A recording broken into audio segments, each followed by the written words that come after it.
Hey guys, welcome back to Altaz-Review, where we talk about the latest gaming trends. Recently, the biggest talk has been about the Shadow of the Erdtree expansion for Elden Ring. But more than talking about all the amazing updates and content, it looks like we've gone back to the age-old topic of whether From Software games are too hard. We all know the gist of this argument and how it ends, but regardless, let's run it through one more time. From Software has been well known for producing some challenging games with little forgiveness or handholding.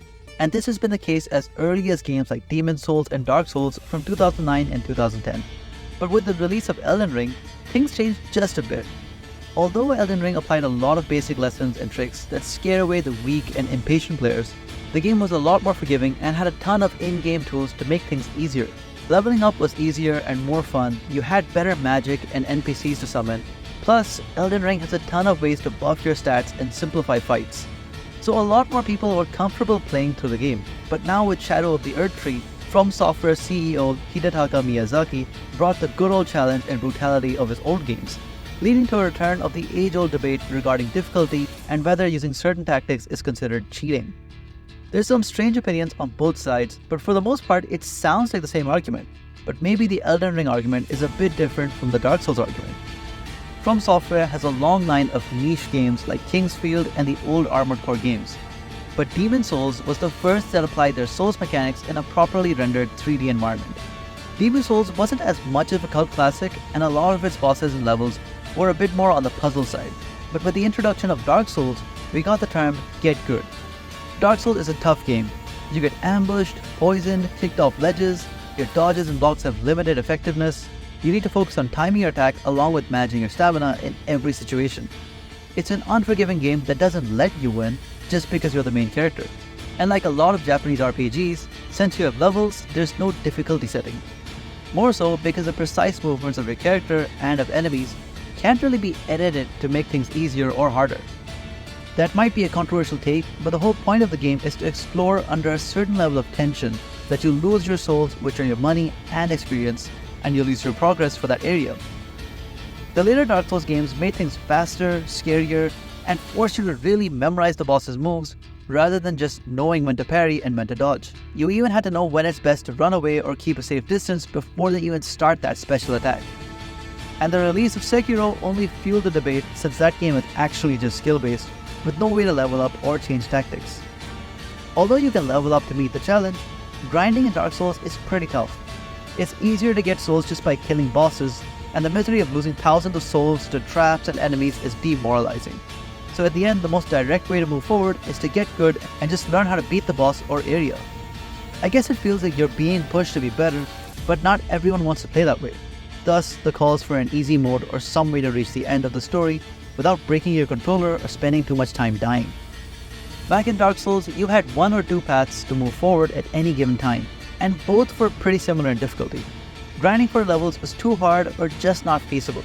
And moving to Dark Souls 2, Dark Souls 3, and Bloodborne, the skill requirements really peaked. Although most of the difficult bosses were optional, the lore is so interconnected it feels almost compulsory to meet all these legendary enemies and beat them. The earlier Souls games were a lot more punishing and tried to teach you some harsh lessons about fair games that don't make you some immortal chosen one. Dying means losing something permanently, and any ability or mechanic you have, the enemy can have as well. You can get stuck on things unless you just get better at the game, and at one point, even leveling up won't help all that much. But the debate in Elden Ring is different. Difficulty in Elden Ring is not the same as Dark Souls, and by now, that point has been established pretty well. We all know the magic and weapon skills can be overpowered. You can explore a new, easier area and gain a ton of levels, and then return to demolish the boss you were stuck on. You can summon your own little helpers, and you can summon NPCs if they're available, all without having to spend some unique item like humanity. In fact, a lot of players actually restrict their options because the game would be way too easy if they actually use all these summons and overpowered weapons. But now with the Shadow of the Erdtree expansion, all those tools and overpowered mechanics, and that crazy level 200 character at the end of the game, have little meaning. Every player has had to put their ego aside and use everything at their disposal to win, honorable or not. And those who refuse are left behind in the Reddit forums to complain about difficulty. Not to be dismissive of the crazy tricks and difficulty, but it is true that most players still aren't using their summons, overpowered weapons, or even just leveling their vigor. Some of the complaints I heard were that every minor enemy can two-shot you. But when you remember the DLCs of older games, and even the endgame areas of Elden Ring, like in the Erdtree, those enemies felt like mini-bosses too.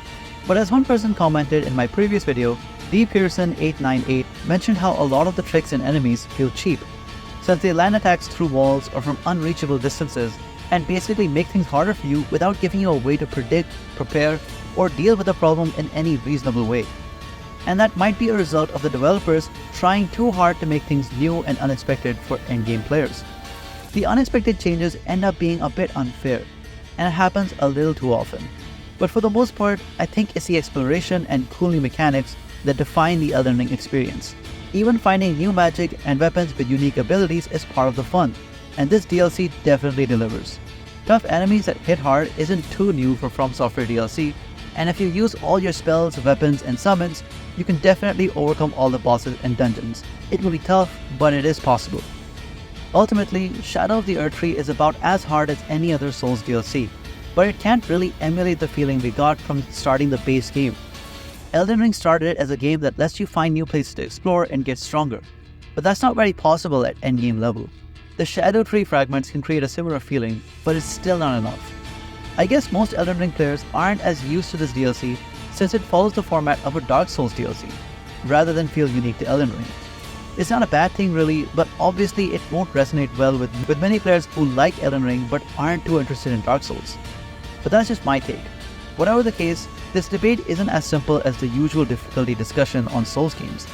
There's a lot of fair points on both sides, but rather than simply saying the game is too hard, it's more about how much harder it is than expected. And that makes sense since not all Elden Ring players are Dark Souls players. These are people who tried their best to beat the base game, but now feel unfairly bullied by the huge power gap of the DLC. After investing so much time and effort into the game and lore, no one wants to get walled out of the DLC content just because the bosses are too hard or unfair to deal with. So I really do understand why some people aren't too happy. Nevertheless, just like we've done in all the other games, we'll just have to get good and persevere.